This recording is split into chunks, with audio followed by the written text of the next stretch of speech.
My heart is too full to tell you just how I feel. And may I say thank you. And God bless you. You sure don't know how to cook pork chops. You're still a single woman. Who done told you I was a single woman? I'm a deserted wife. I get alimony. I got 15 years of alimony coming to me when I find out where my husband is. Hattie McDaniel, the iconic actress who became the first African-American to win an Oscar, seemed to have it all. But behind the glitz and glamour, her life was a battlefield of ruthless scandals, vicious betrayals, and heartbreaking tragedies.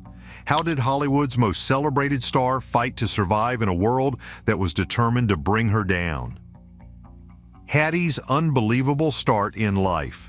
Born into a world of hardship on June 10, 1893 in Wichita, Kansas, Hattie McDaniel's early life was anything but easy. Her parents, formerly enslaved, faced an uphill battle even after gaining their freedom. The McDaniel family was marked by tragedy long before Hattie came into the picture. Her mother, Susan Holbert, endured the pain of losing 6 of her 13 children. By the time Hattie was born, the family had already experienced more grief than most could bear. But little did they know this tiny, severely malnourished baby, weighing just over 3 pounds at birth, would grow up to make history in ways no one could have imagined. Hattie's childhood was a daily struggle.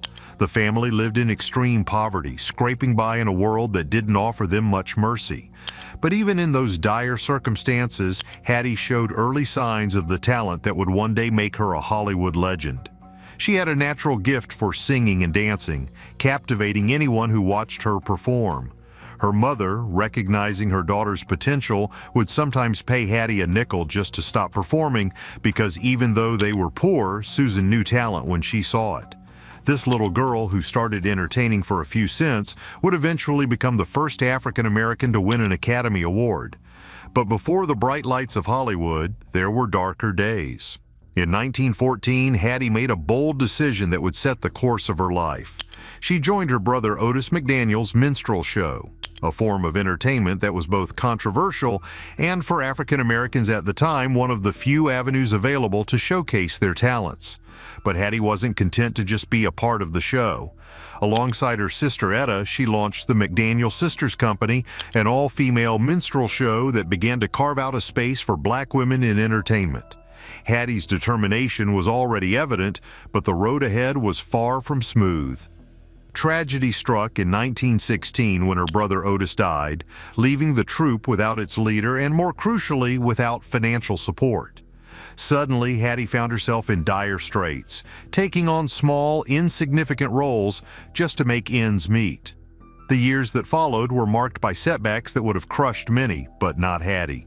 She became the first African-American woman to sing on radio with Professor George Morrison's orchestra in Denver, Colorado, but that achievement was quickly overshadowed by the catastrophic stock market crash of 1929.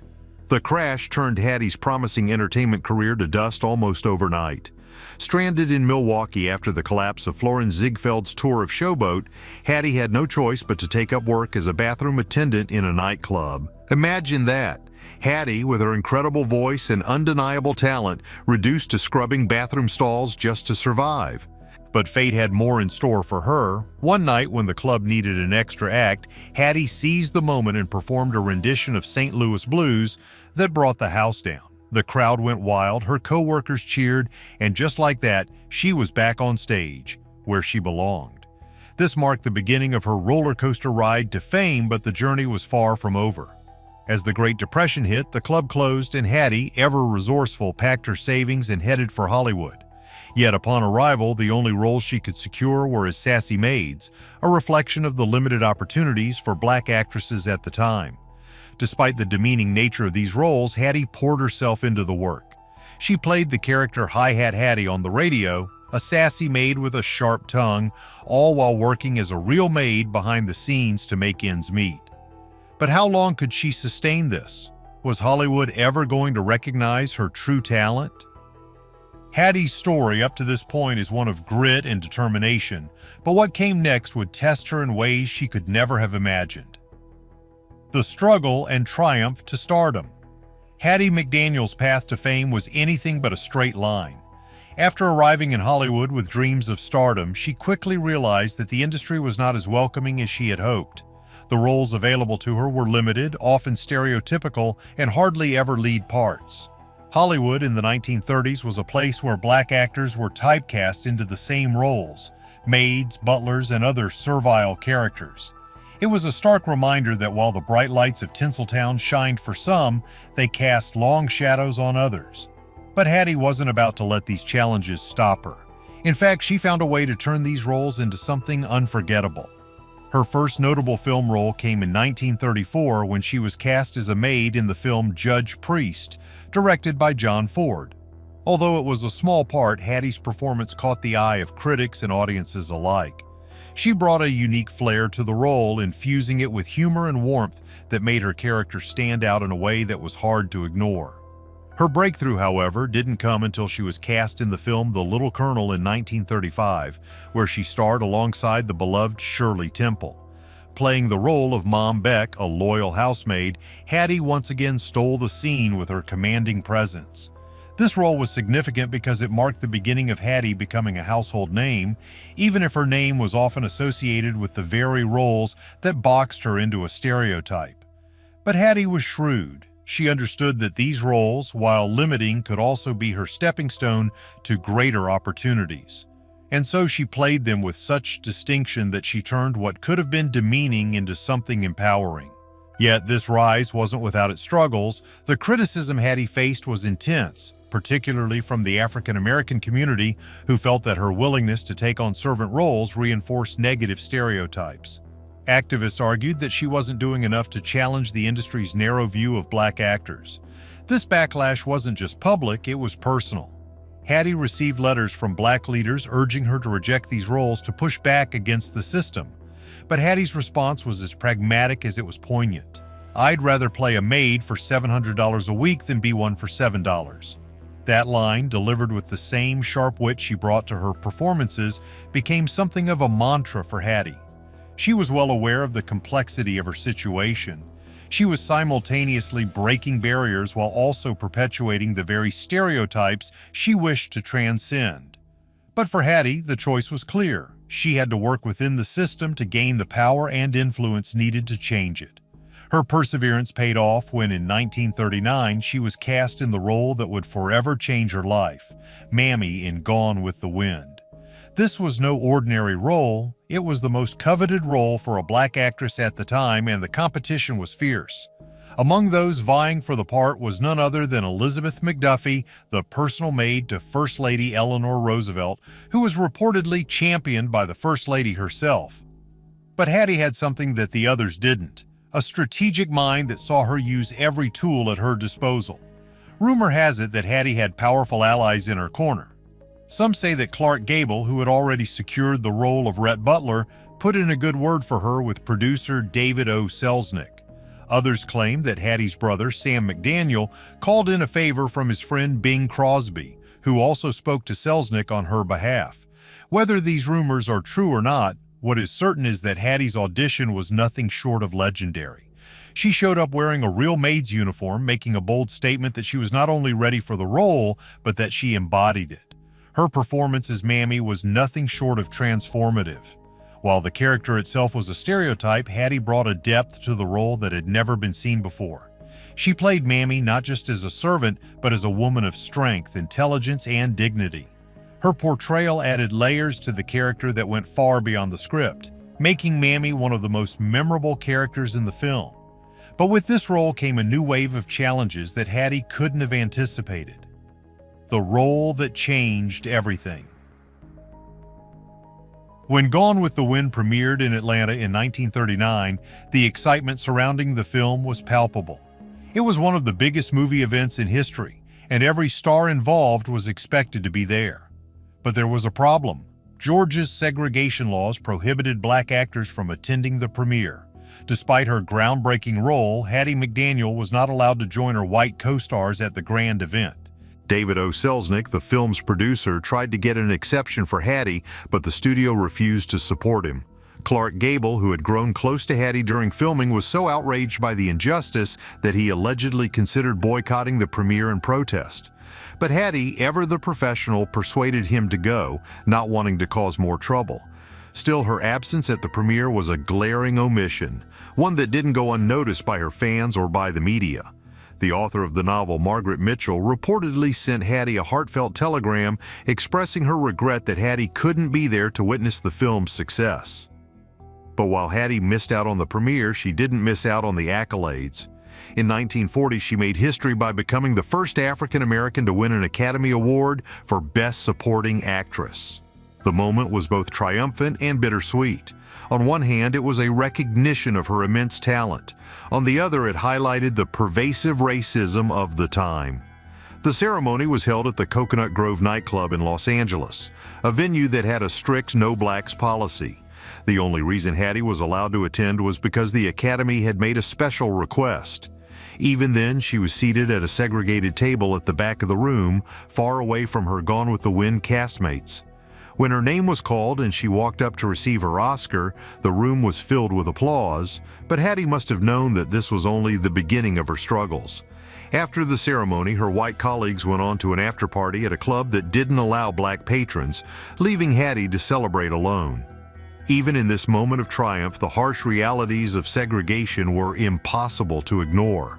The controversy didn't end there. Hattie's portrayal of Mammy was met with mixed reactions. While many praised her performance, civil rights activists were quick to criticize the role itself. They argued that the character of Mammy perpetuated harmful stereotypes, and Hattie was accused of selling out by accepting the role. It was a painful irony. Hattie had achieved what no other black actor had, yet she was still fighting against the very system that had allowed her success. But Hattie wasn't one to shy away from controversy. She continued to take on roles that were often criticized for their stereotypical portrayals, but she always brought a level of dignity and depth to her characters that challenged the audience's perceptions. Despite the criticism, Hattie's talent was undeniable, and she continued to break down barriers in Hollywood. However, the fame and recognition came at a personal cost. Did the pressures of breaking barriers in Hollywood push Hattie to the brink? Hidden battles behind the spotlight. While Hattie McDaniel's role in Gone with the Wind cemented her place in Hollywood history, the accolades and attention came with a steep price. Behind the glamour of the silver screen, Hattie faced a series of hidden battles that would test her resilience and resolve. The very industry that celebrated her also boxed her into a corner, forcing her to grapple with the limitations imposed by racial prejudice. After her Oscar win, you might think the doors of opportunity would have swung wide open for Hattie. Instead, she found herself still relegated to the same types of roles that had sparked controversy in the first place. Hollywood wasn't ready to see a black actress in anything other than a maid's uniform, and this reality weighed heavily on Hattie. She was offered role after role as the ever-faithful servant, each character a mere shadow of the one before. But it wasn't just the roles that troubled Hattie. The backlash from the African American community grew louder. Activists and leaders criticized her for accepting these roles, arguing that she was perpetuating stereotypes that kept black people in the margins of society. The criticism stung, and it put Hattie in a difficult position. The press was no kinder. Reporters often downplayed her achievements, focusing instead on the controversy surrounding her roles. Even as she became a household name, the recognition was often laced with condescension and racism. Articles would praise her performance but then question her integrity for selling out to Hollywood's demands. The struggle extended beyond the screen. In 1942, Hattie made a bold move by purchasing a grand 17-room mansion in the exclusive neighborhood of Sugar Hill, Los Angeles, an area dubbed the Black Beverly Hills. This was a significant achievement, but it didn't come without its own set of problems. The wealthy white residents were outraged that a black woman had moved into their neighborhood, and they weren't shy about expressing their discontent. They feared that Hattie's presence would devalue their property and change the character of the neighborhood. This led to a series of legal battles as the residents tried to force her out. But Hattie was no stranger to fighting for her rights. She took her neighbors to court, and with the support of influential figures like Ethel Waters and Louise Beavers, she won the right to stay in her home. This wasn't just a personal victory, it was a significant moment in the fight against residential segregation. Hattie's victory was a symbolic step towards dismantling the discriminatory practices that were prevalent across the United States. However, while she celebrated this legal win, the constant barrage of battles took a toll on her emotionally and physically. One of the few bright spots in her life during this time was her friendship with Clark Gable. The bond they shared had been forged during the filming of Gone with the Wind, and it endured despite the challenges both faced. Their friendship was the subject of much speculation and rumor. People whispered about whether their relationship was more than just friendship, but there was never any concrete evidence to support this. What is known is that Gable was a steadfast ally to Hattie. He stood by her side, offering support when she needed it most, whether it was advocating for her in Hollywood or standing up for her against the racism she faced off-screen. But even with friends like Gable, Hattie's life was fraught with challenges. The pressures of maintaining her career while navigating a racist industry and society were immense. Could anyone have endured what Hattie did without it taking a toll? The emotional weight of her public battles was mirrored by the turmoil in her private life, particularly in matters of the heart. Love life filled with heartbreak. If Hattie McDaniel's professional life was a roller coaster of highs and lows, her love life was a full-blown hurricane. Despite her success, finding lasting love proved to be one of the biggest challenges of her life. Hattie's romantic relationships were marked by heartache, disappointment, and at times, outright tragedy. Hattie married her first husband, Howard Hickman, at the young age of 18 in 1911. Their marriage was short-lived, ending in heartbreak when Hickman passed away just 4 years later. This loss marked the beginning of a series of failed relationships that would follow Hattie throughout her life. Despite the pain, Hattie didn't give up on the idea of love. In 1922, she married George Langford, hoping for a fresh start. But fate had other plans. George died prematurely from a gunshot wound, leaving Hattie a widow once again just as her career was beginning to gain momentum. Through the 1930s, Hattie focused on her career, but love was never far from her mind. In 1941, she married James Lloyd Crawford, a real estate agent who seemed to be the perfect match for her. The couple even had hopes of starting a family together. In 1945, Hattie, at the age of 51, shocked everyone by announcing that she was pregnant. The news brought her immense joy, and she went all out in preparation, buying baby clothes, setting up a nursery, and dreaming of the child she would soon welcome into the world. But the joy was short-lived. As weeks passed with no sign of the baby, Hattie's worst fears were confirmed. She had experienced a rare condition known as a false pregnancy, where the body mimics all the symptoms of pregnancy, but there is no baby. The devastation of this revelation shattered Hattie. It wasn't just the loss of a child she had longed for, it was the realization that she would never have the family she had always dreamed of. This heartbreak was the final blow to her marriage with Crawford. Unable to cope with the emotional toll, Hattie fell into a deep depression. The couple's relationship deteriorated rapidly, and they divorced shortly after. But the heartbreak didn't end there. Hattie later admitted that it wasn't just the false pregnancy that drove them apart.